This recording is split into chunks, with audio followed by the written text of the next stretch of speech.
Buenos días, mi nombre es Luisa González y estaré hablando sobre la segunda parte de la histofisiología del sistema cardiovascular. Los puntos a tratar serán las diferencias entre los vasos sanguíneos, estructuras y funciones de cada uno de ellos. El epitelio desde el punto de vista morfofuncional, funciones endoteliales y las sustancias que el endotelio libera. Bien, como generalidades tenemos que el sistema circulatorio está conformado por un órgano especializado como el corazón encargado de bombear la sangre y los vasos sanguíneos que se van a dividir en tres grupos: arterias, venas y capilares, arteriolas y vénulas. Estos van a ser elementos de conducción. Tenemos en cada uno de estos vasos sanguíneos una estructura repetitiva en ellos.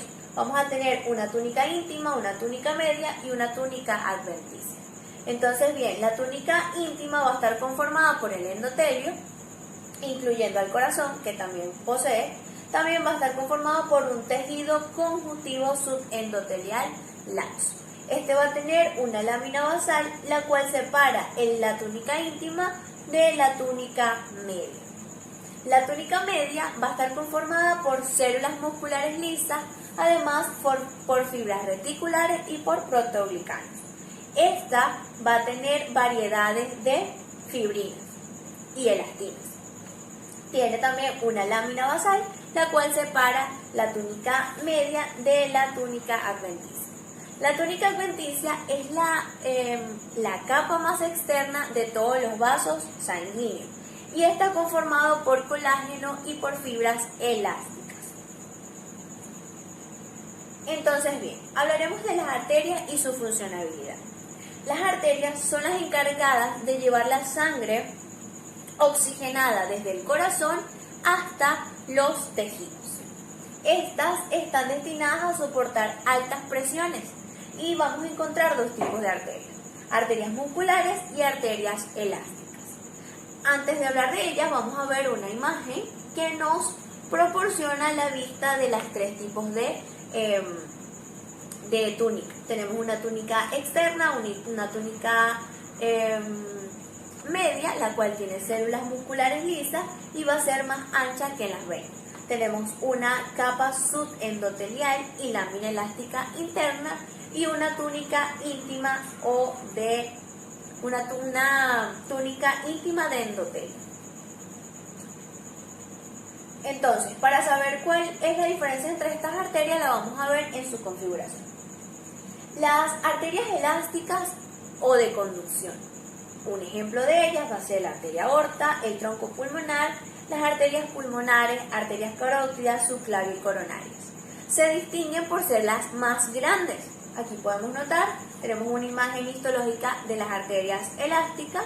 En la túnica íntima, que es bien apreciada, van a tener células endoteliales poligonales planas. En la túnica media va a tener alrededor de 50 membranas fenestradas, las cuales van a contener músculo liso. La túnica adventicia está conformada por tejido conectivo fibroelástico laxo. Además va a tener la vena vasorum, que son arterias pequeñas, las cuales se encargan de irrigar la túnica adventicia y la túnica media. Gracias a que las arterias son bastante, como les decía, en su capa media, tienen bastante células musculares y por lo tanto no pueden ser irrigadas por la luz del vaso. Las musculares o de distribución. Estas se van a caracterizar por ser las más abundantes en nuestro organismo. Y otra de sus diferencias es que van a tener fibras de dos tipos en lo que es la túnica media, que son las noradrenérgicas, que son las favorables para la vasoconstricción, y las colinérgicas, que son favorables para la vasodilatación. Tenemos entonces en la túnica íntima células endoteliales planas. Acá podemos notar, es bastante delgada, y en la túnica adventicia vamos a tener tejido conjuntivo fibroelástico.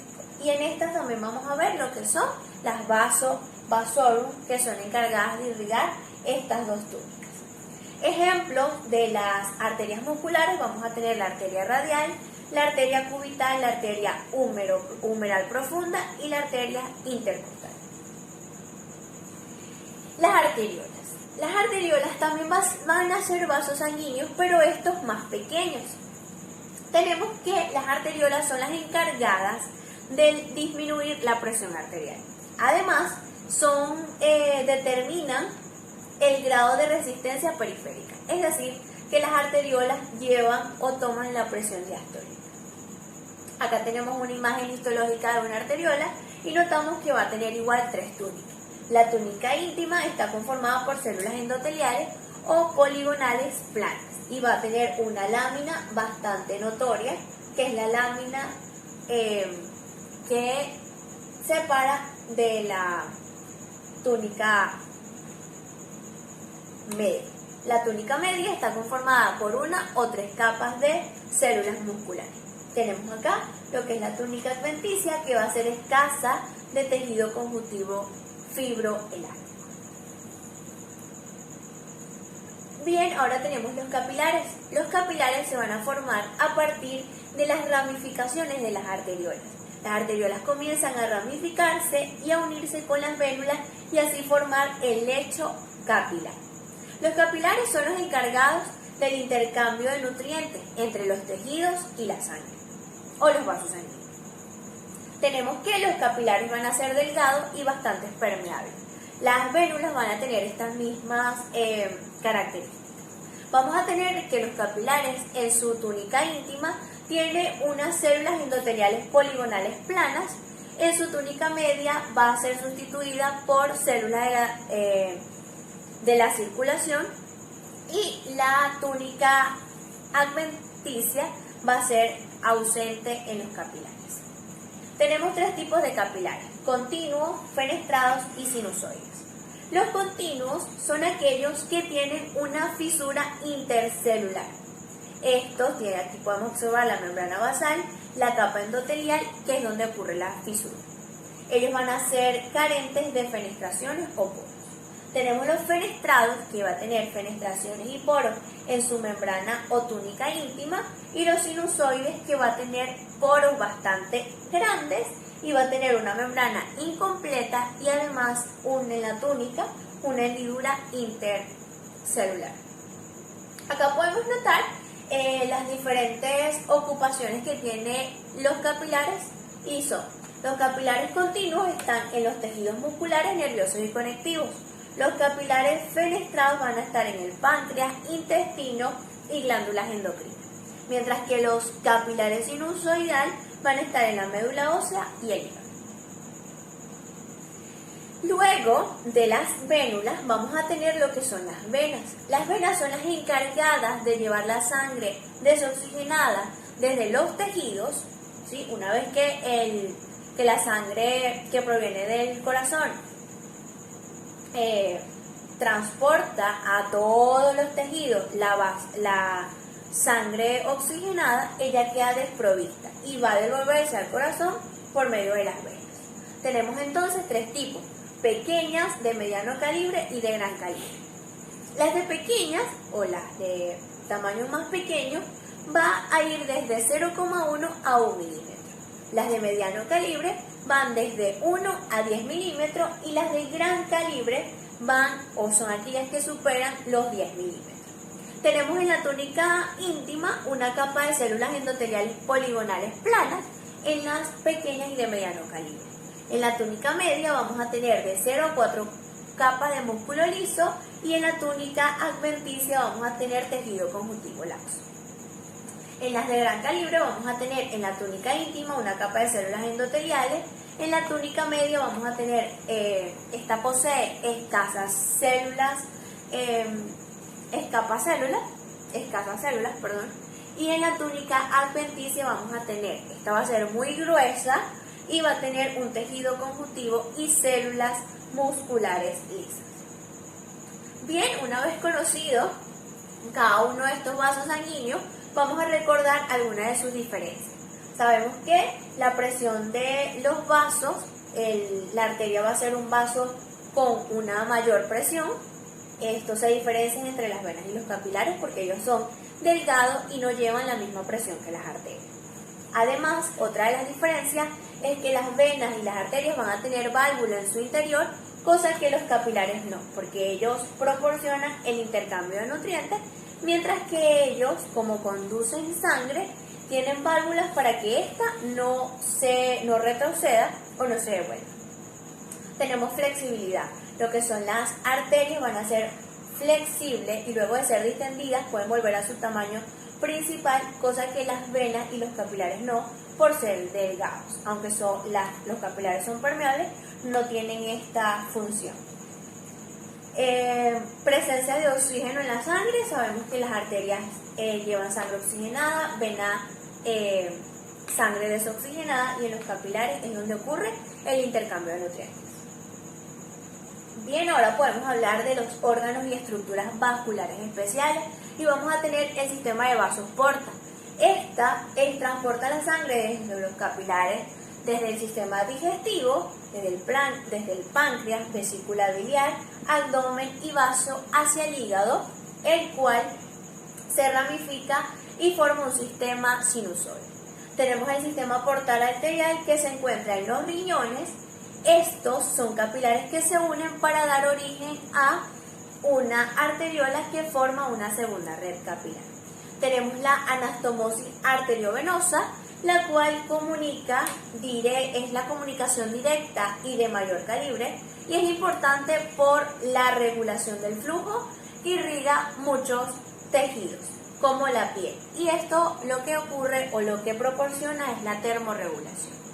Tenemos el glomo carotidio y aórtico. Este actúa como quimiorreceptor para la presión del oxígeno. Responden ante la falta de oxígeno y reaccionan ante una elevación o aumento de la presión de oxígeno. Y esto lo que hace es disminuir el pH en la sangre. El endotelio.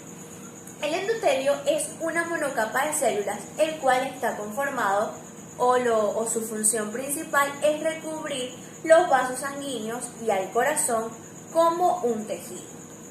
Entonces, bien, acá tenemos una imagen histológica donde podemos observar que el endotelio, recubriendo la cavidad cardíaca, se le denomina endocardio. Entonces, decimos que el endotelio tiene un grosor aproximadamente de 10 micrómetros y una longitud aproximadamente de 50 micrómetros. El endotelio está conformado por una sola capa de epitelio monoestratificado. Tiene funciones bastante específicas. Se decía que solo servía como barrera para el intercambio de nutrientes y una barrera permeable y selectiva. Pero no, resulta que también actúa como vasomotor. Él actúa en la vasodilatación y en la vasoconstricción de los vasos. Ahorita vamos a ver cuáles son las sustancias liberadas por el endotelio para que ocurran todos estos procesos. La trombogénesis ocurre de manera que proporciona una superficie no trombogénica y que actúa como cofactor para activar a la protomina y desactivar a varios factores de la coagulación. Crecimiento de la pared. El endotelio actúa en la angiogénesis para la formación de nuevos vasos. Tenemos entonces que el endotelio manda sustancias químicas liberadas por él a los tejidos o a los órganos especiales como al corazón mediante la sangre. Paracrina significa que él crea o libera sustancias químicas que viajan hacia las células más cercanas. Autocrina es aquel que crea mediadores que actúan en las células del mismo, y interacrina que crea los mediadores y actúan en el mismo endotelio. Tenemos entonces las sustancias liberadas por el endotelio y las funciones que cumplen. Los moduladores del tono vasomotor, tenemos los vasodilatadores, que va a ser el principal, el óxido nítrico sintetasa, que aparte de actuar como vasodilatador, también actúa como antioxidante, antiinflamatorio, antiagregación plaquetaria y sobre todo antiproliferativo. tenemos el factor hiperpolarizante, las prostaciclinas y el péptido natriurético tipo C. Tenemos como vasos constrictores la endotelina, la angiotensina 2 y el tromboxano A2. ¿Qué hacen ellos? Ellos lo que hacen es contraer a los vasos sanguíneos, mientras que los vasodilatadores tienen una función de difundir. Ellos lo que hacen es difundir, llevando relajación a los músculos lisos. Tenemos los moduladores de crecimiento, facilitadores e inhibidores. Como facilitadores tenemos endotensina 3 y radicales superóxidos. Como inhibidores, como les dije ahorita, el óxido nítrico, la prostaciclina y el péptido natriurético tipo C. Como moduladores inflamatorios vamos a tener los facilitadores, que van a ser los radicales superóxidos, factores de necrosis tumoral,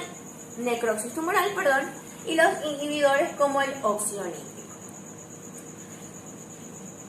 El endotelio, aparte de actuar como vasomotor, también actúa en lo que es la regulación de microvascular, ¿sí?, y el tono vascular. Además, él se encarga de la regulación de la presión arterial.